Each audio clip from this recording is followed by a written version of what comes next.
todo, acho que a maioria aqui são designers e arquitetos, quanto é importante toda a parte de produção, e eu fiz uma colinha para não esquecer os temas.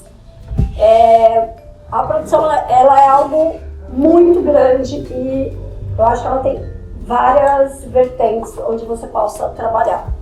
Dentro de um projeto, eu sempre falo que é interessante você fazer uma visita técnica antes, entender tanto o perfil do seu cliente, o primeiro cliente é o arquiteto, que é que te contrata, e o seu cliente final, que é o dono da casa.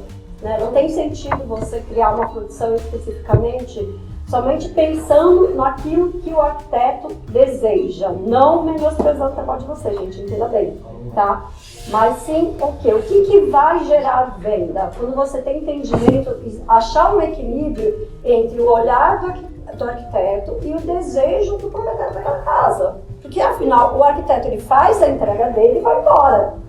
O dono da casa vai mandar o resto da vida dele. Então tem que ter sentido os objetos que você leva. Eu sempre eu olho o projeto, eu bato muito com cores, com o arquiteto, aí vou até a casa, entendo muita linguagem, sempre tento buscar ir no momento onde os proprietários estão, para você entender como eles são, qual o tipo de vida que eles têm, quais são as cores que eles gostam. E quando você consegue alinhar isso dentro da produção, a chance de você voltar com 100% dessa produção de volta, porque a gente sabe muito bem, mas tem que estar ali quanto é trabalhoso desembalar tudo e levar de volta. A intenção é que a gente deixe 50%, pelo menos, dessa produção lá. Então a gente tem esse entendimento do que realmente vai especificar essa venda, não só como venda, porque a produção ela não é só venda, ela também tem a parte do editorial. Então você tem que ter um equilíbrio em relação a isso. Eu sempre falo muito assim, a Cris está aqui, que é uma super galerista. Não adianta eu levar um quadro que vai custar 15, 20 mil reais, quando aquele cliente ele vai reclamar de um banquinho de 1.500 reais. Ele não vai comprar, aí você vai especificar onde? De repente em Dourados, que você vai ter um retorno maior de venda. Ter entendimento também desse ticket monetário desse cliente para poder gerar essa venda num todo e trazer beleza para a casa dele. O cliente ele compra beleza. Se você mostrar beleza dentro da casa, ele vai comprar aquilo, porque ele vai olhar e falar, nossa, aquilo ficou lindo. E sempre usar os objetos de forma inusitada. Né? Porque, mas eu não usaria assim. Você coloca às vezes num cantinho, até teve uma peça aqui, um objeto daqui, que eu falei, vou levar no risco. Eu falei, ele já tem isso lá, mas tem um cantinho ali perdido. E eu levei aqui naquele cantinho, esse objeto já não voltou. O cliente já falou, não, eu quero fazer essa compra. Então tem que ter esse entendimento do equilíbrio dentro da produção. Os objetos que você vai produzir, intencionalmente que fique lá e que dê foto também, né? Aí você vai, o que vai dar foto? Você tem um apartamento que está inteiro, cinza, preto, você tem que trazer tonalidades, vão trazer pontos de luz para essa foto, que funcionem pontos de luz. Lembrando que o fotógrafo também precisa no recuo, então não adianta você pegar um cantinho que não tem recuo para fotografia, encher de produção, que não vai dar foto. Você pode até conseguir vender aquelas peças, mas aquilo não vai te gerar uma mídia online, offline, o que seja, porque isso é importante. A produção ela não é só para venda. Eu acho que a produção ela tem que ser feita para venda e para sair no editorial, porque isso vai gerar novos trabalhos para o arquiteto e para a produção também. Por isso, o quanto é importante a gente ter uma produção dentro de um projeto.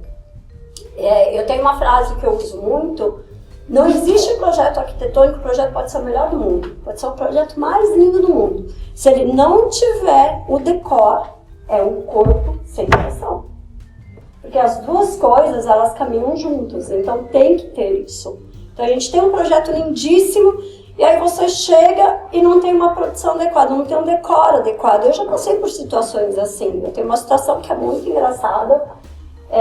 Eu não lembro se eu comentei com vocês na última vez que Lucas... É muito engraçado essa história. A Alicia já trabalhou comigo e sabe bem como é meio produção de revista. Eu fui produzir uma casa lindíssima, gente. A casa era lindíssima. Um projeto de R$500 mil mais ou menos na época. Que na época era um dinheiro bom. E era uma casa inteira de vidro, chama Casa Biblioteca. Talvez vocês já viram essa casa, que é um projeto da Ateliê Blanco. E essa casa, quando chegaram as fotos da casa pra gente, eu olhei e falei, gente, mas a gente tem um sofá de gorgurão, um abacate. Falei, a gente vai ter que resolver isso. Então, a casa especificamente, o proprietário, ele gastou todo o dinheiro na obra, e aí ele não tinha dinheiro para comprar o decor da casa dele. E isso, no editorial para fotografia para revista, não funciona. Tudo aquilo que há dentro da revista, a gente passou para transformar antes. Não é especificamente aquilo que está ali. A gente sempre passa antes e faz as mudanças necessárias para que aquilo vá para uma revista. Aí eu lembro que eu gritei para os parceiros na época e chegaram 2 caminhões para mim de mobiliário e mais uma van com objetos. Tudo que estava dentro daquela casa foi retirado para fora, porque realmente não tinha como usar. Era um sofá de gorgurão abacate, um outro preto com as flores pratas, bem coisa de vovó. E aí a gente limpou a casa inteira e eu entrei com uma nova casa. E a gente está falando de entrar com uma nova casa, a gente está falando de 12 horas de produção. Entre chegar, desmontar, montar e levar embora de volta, o que não vai ficar. Naquele caso nada ficou. Essa casa, ela saiu em 17 publicações mundiais. Para vocês entenderem o quanto é importante, o quanto foi. Se essa casa tivesse sido fotografada da forma em que ela estava original, ela não ia para cá nenhuma publicação.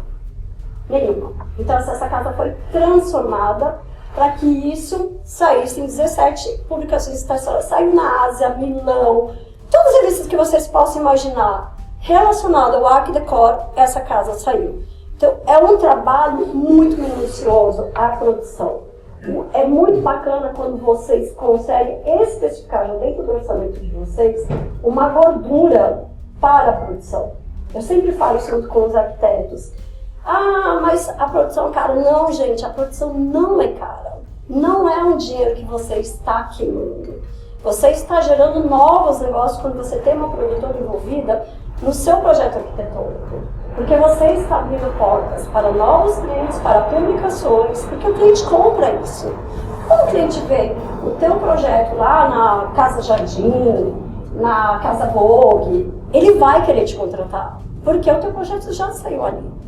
Então, assim, isso é muito importante, isso é muito relevante dentro de um contexto de fotografia, dentro de um contexto de venda. Eu fiz uma consultoria agora há pouco tempo, eu nunca tinha feito, foi minha primeira experiência com consultoria. E eu lembro que eu virei e falei assim, olha, eu vou deixar a sua casa montada como casa de revista. Você tem 24 horas, quase programa de televisão, 24 horas para decidir o que você quer dentro dessa casa. Aí, na época, a Fran não estava comigo, ela tinha tido problema de saúde. Eu liguei para o assistente que estava no dia e falei assim, ei, como que foi a produção? Cara, minha cliente foi com tudo. Para vocês terem noção, à meia-noite eu recebi uma mensagem no WhatsApp da cliente, eu te odeio. Falei, pronto, fiz alguma coisa errada para essa mulher, né? Eu montei a casa dela como se fosse uma revista. E é isso, a gente compra aquilo que encanta os olhos. Então, a forma que eu deixei a casa inteira montada, eu lembro que ela teve uma compra de R$16 mil só de objetos. Ela comprou praticamente tudo que estava ali. Quando sai essa assistente, eu falei assim, o que você está levando de volta? Ela falou assim, 2 quadros e 3 almofadas. Eu falei, jura? Ela falou, juro. Eu falei, sensacional. Eu falei, bora que é isso. Então, assim, o cliente ele compra com os olhos. Ele sempre tem a intenção, ele sempre tem um amigo que ele quer desafiar, que a casa dele é melhor que o amigo. Sempre. Então, o mundo ideal é realmente você enriquecer na produção para isso. Conselhos que eu sempre dou em relação à produção. Jamais faça produções de sexta-feira e segunda-feira. Primeiro, você vai criar um programa para o seu parceiro, que é o lojista, que é um dos nossos primeiros parceiros. Um final de semana que você retira uma grande produção, ele pode perder uma venda. E o cliente que normalmente pede para você produzir no final de semana, sabe quais são as chances que ele tem para comprar os objetos que você deixou? 0.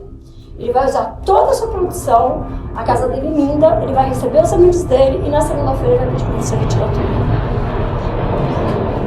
Tudo. Então, assim, arquitetos e design que estão aqui, o conselho é produção, terça, quarta e quinta. São os dias ideais. Você não vai prejudicar o seu parceiro, que são os lojistas, que você precisa muito deles no momento da produção, tanto para editorial quanto para gerar venda. E você também não vai correr o risco da pessoa passar o final de semana com todos aqueles objetos e virar para você, mas eu não gostei de nada. Mas ela recebeu os amigos dela, ela recebeu todo mundo na casa dela. Quem nunca passou por uma situação assim, dessa forma? E eu sou bem chata em relação a isso. Eu falo, não, tem 24 horas, eu montei a casa no dia anterior.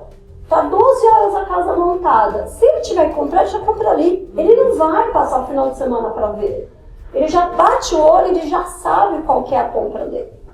Então, o ficar no final de semana é muito mais, vou receber os amigos de uma forma bacana e depois você tem que voltar lá com uma entrega. Para mim, quando eu fecho a porta do apartamento, que eu já retirei praticamente a produção, para mim já está encerrado o assunto. Então, assim, gera um transtorno, um gasto financeiro, um desgaste muito grande em relação a isso. Eu já ouvi vários arquitetos falando, ai, Karen, o cliente passou o final de semana inteira com as peças e não comprou nada. Eu falei, não devia ter deixado. Então, o mundo ideal da produção é sempre realmente ter essa logística de fotos terça, quarta e quinta, porque você tem a segunda-feira para fazer a retirada e você tem a sexta-feira para fazer a entrega. O ideal sempre quando você faz a retirada da loja é pegar no máximo um dia anterior. Por exemplo, meia manhã antes, você pega 3 horas, 4 horas da casa para fazer a montagem, você volta no dia seguinte da foto para terminar de montar. Como que eu faço a logística de produção? Primeiro ponto, curadoria. Passo em todas as lojas, sempre estou nas lojas que tem de novidades, em termos de objetos, enfim, eu sou a rainha do design brasileiro. Falo muito sobre design brasileiro. Nas minhas produções não entram designers internacionais, não porque eles são merecedores ou não são merecedores. São merecedores, são tão talentosos quanto, mas o design brasileiro, gente, é a nossa casa, é a nossa origem. Eu acho que a gente tem que estar sempre dando honra ao nosso mercado, que é o nosso mercado principal. Então, esse é o primeiro ponto da produção, curadoria. Você fez a curadoria, você vai criar um mood board para apresentar para o arquiteto, designer de interiores, para ele entender aquilo que você está especificando naquela curadoria. Algumas coisas talvez ele vai virar para você, não gostei disso, e você faz uma troca de tonalidades ou de peça, enfim, que você possa trocar ali. Segundo ponto da curadoria que chega no mood board é pré-produção. O que é pré-produção? É quando ou você ou seu assistente passa para fazer todas as retiradas. Fez todas as retiradas, começa o ponto da produção. O que você produz primeiro dentro de um apartamento ou dentro de uma casa? As áreas incomuns. Cozinha, a cozinha ainda dá para deixar no segundo dia, mas sala de jantar, sala de TV, escritórios, o ideal é sempre deixar montado pelo menos no dia anterior. Porque no outro dia de manhã você chega para a finalização do projeto. O que é a finalização do projeto? Você vai fazer os quartos, a parte íntima. Porque a pessoa saiu, você já remonta aquele espaço com a parte íntima da casa. Banheiro, quarto e cozinha. Cozinha às vezes é um dos últimos pontos que você mexe. Aí você faz essa montagem. Quando o fotógrafo chega, ele já tem pelo menos 5 a 6 ambientes prontos para fotografar. Nesse meio tempo que ele está fotografando, você já consegue finalizar aquilo que você não produziu. Para viabilizar o tempo do fotógrafo, para criar um desgaste de você também com o cliente. Às vezes o cliente acompanha a sua foto. E a pessoa também tem o compromisso dela, ela não vai deixar de trabalhar, de fazer as coisas para ficar o dia inteiro com você. Então, viabilizar o máximo possível. Finalizou, não tem interesse de compra, retirada. Então, a retirada, eu acho que assim, a retirada, para mim, é o pior momento. Que é o momento mais crucial, não pode ficar nada para trás. Ficou, quebrou, pagou. Normalmente quem paga é o produtor. Então, assim, é a parte mais cuidadosa, que é quando você está fazendo a retirada. Então, a gente normalmente trabalha, a Fran chega, ela sempre cuidado também com as coisas do proprietário, tá, gente? Ela forra uma grande mesa para mim com plástico bolha, para não ter lixo, para não quebrar nada e não deixar nada para trás que esteja sendo dentro de uma casa que não te pertence. E aí ela cria núcleos, ela fala assim, Fran, cria núcleos de cada loja, fotografe. Se você tiver dúvida, que às vezes o romaneio, ele vem e ele não tem a fotinho, então você não lembra especificamente, tá só o nome do produto. Para você olhar, eu produzo uma média, gente, de uma casa, eu vou falar um apartamento de 90 metros quadrados. 90 metros quadrados é uma média de 14 lojas. É uma produção grande. Então ela põe os núcleos, ela fotografa, na dúvida ela tem a foto do que veio de cada loja e o romaneio para bater. Na hora do fechamento, a devolução, que é a mais criteriosa. Não pode ficar especificamente nada para trás. Então ali é onde ela monta as ilhas para devolução para cada loja. A casa, do jeito que encontrou, deixe melhor. Sempre, gente. Se a casa estava limpa, limpe mais. Eu tenho vídeos eu passando aspirador na casa onde eu produzi. Porque você já invadiu um espaço que não te pertence. Minimamente você tem a educação de deixá-lo em ordem. Cores que são muito bacanas e que ficam lindíssimas em fotografia. Âmbar, o dourado mais envelhecido, ele enriquece muito foto. Folhagens enriquece muito a fotografia. Às vezes um eucalipto já traz que a fotografia fica de uma forma maravilhosa. Às vezes uma brincadeira de um livro e uma xícara em cima, uma xícara que está numa cerâmica, que tem um tom mais de terra, aquilo já vem um ponto de luz e de cor naquela fotografia. Isso enriquece muito a produção. Lembrando sempre, olhar qual que é a linguagem do proprietário do apartamento. Então não adianta você levar um monte de coisa extremamente... Eu não uso brilho nas minhas fotos. Quando eu uso dourado é mais pro fechado. Quando eu uso cor, são os tons terrosos que tem mais neutralidades, não trago muita cor, tipo vermelho. Eu nunca uso vermelho numa produção, porque eu acho que não fica bacana na finalização de foto. Eu acho que para você conseguir atingir uma imprensa nível nacional e mundial, tem que tomar muito cuidado com isso, porque tem lugar... O que absorve muito vermelho? Talvez a Ásia, mas não especificamente você vai produzir somente para aquele mercado, você vai produzir para o mercado no todo. Então, tomar muito cuidado com as cores que se levam para a produção, né? Para não criar, não ficar um carnaval. Imagina numa prateleira como essa, se eu jogo um vermelho, um verde, um amarelo, virou um carnaval. As cores têm que se falarem, elas têm que todas se falarem em um conjunto, como uma casa. Quando você tem um ambiente aberto, eu tenho uma sala e na sequência a sala de jantar. Você tem que vir contando uma história do começo, meio e fim. Então ela tem que vir se falando, as cores têm que se falar por si só. Não adianta, eu fiz um ambiente aqui inteiro verde, o outro você faz inteiro preto e aquilo vira o samba. Então, assim, ela tem que, a cartela de cores, ela tem que, se você trabalhou numa cartela de cores totalmente neutra, você traz a neutralidade até a finalização daquele ambiente. Porque isso vai trazer riqueza num todo do projeto. Acho que é mais ou menos isso. A gente vai estar... Por que ela está descalça? Eu só trabalho descalça, gente. Eu nunca estou de sapatos nos meus trabalhos. Então, assim, para quem não conhece a minha história, eu não tenho formação em arquitetura, eu não tenho formação em design, eu não tenho formação em moda, eu já tenho 17 anos. Eu vim da moda. Por que start já que decor? Porque eu vim no mercado da moda. O mercado da moda é que me deu muita estética de fotografia. Então, o stylist, quando ele chega no job para montar um desfile, ele veste o modelo. E é exatamente esse meu papel dentro do mercado. Eu chego para vestir a casa de vocês. Então, quando ficou perdido, foi até uma designer que é uma brasileira que mora em Lowell. Eu falei assim, eu não sei o meu papel, não sei qual nome que eu vou colocar, né? Qual o título mais adequado? Eu falei, você é do stylist, já corre. Você veio da moda, você tem uma história na moda.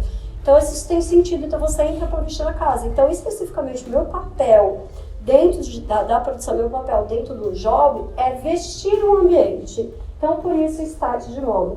Ah, mas por que estar descalço? Porque meu trabalho é muito intuitivo. Eu não tive realmente essa formação acadêmica que vocês tiveram. Tudo foi uma construção de olhar, do aprender, de pesquisa. Eu estou o tempo todo pesquisando, eu estou o tempo todo viajando. Eu vou nos lugares, eu vejo as coisas que tenham sentido com o meu trabalho, que eu acho que vai dar uma composição bacana. Acervo, eu tenho muito acervo, que isso é bacana em termos de objetos. Hoje eu tenho grandes parceiros, eu posso dizer que o designer hoje no Brasil são grandes parceiros que eu tenho dentro do mercado. Sempre estão me salvando em milhões de roubadas. Por isso que eu estou sempre descalça. Eu preciso me aterrar no local que eu estou. Fiz uma vitrine com o Paulo, que eu fiz uma homenagem ao Chá de Anice e à Rainha de Copas. Aí todo mundo, mas por quê? Porque eu vivo no mundo lúdico, gente. Quando eu estou dentro de uma casa produzindo ou criando algum cenário para uma marca, é como se realmente eu voltasse à minha infância. É como se eu estivesse quase brincando de casinha. Só que eu falo que eu brinco, eu tomo chá com Alice e uso a ironia da Rainha de Copas para trazer aquele ponto, aquela cereja do bolo. Então, assim, meu trabalho é extremamente intuitivo. Não sei se é a falta do acadêmico, eu não sei até que ponto ele faz falta para mim ou não posso assinar projetos, mas também não sei se eu assinaria projetos de obra. Eu gosto muito da história da produção, então por isso que eu trabalho normalmente descalça. Eu me aterro ao local que eu estou e realmente eu saio quase do meu corpo real para entender tudo aquilo que eu estou construindo e tudo aquilo que eu estou fazendo. E normalmente eu trabalho muito em silêncio, porque eu acho que é uma coisa que mexe bastante comigo quando eu estou mexendo na casa de uma pessoa, quando eu estou colocando os elementos que eu acho que são bacanas para aquele projeto, que vai dar retorno para o arquiteto, que vai dar retorno num todo de um projeto.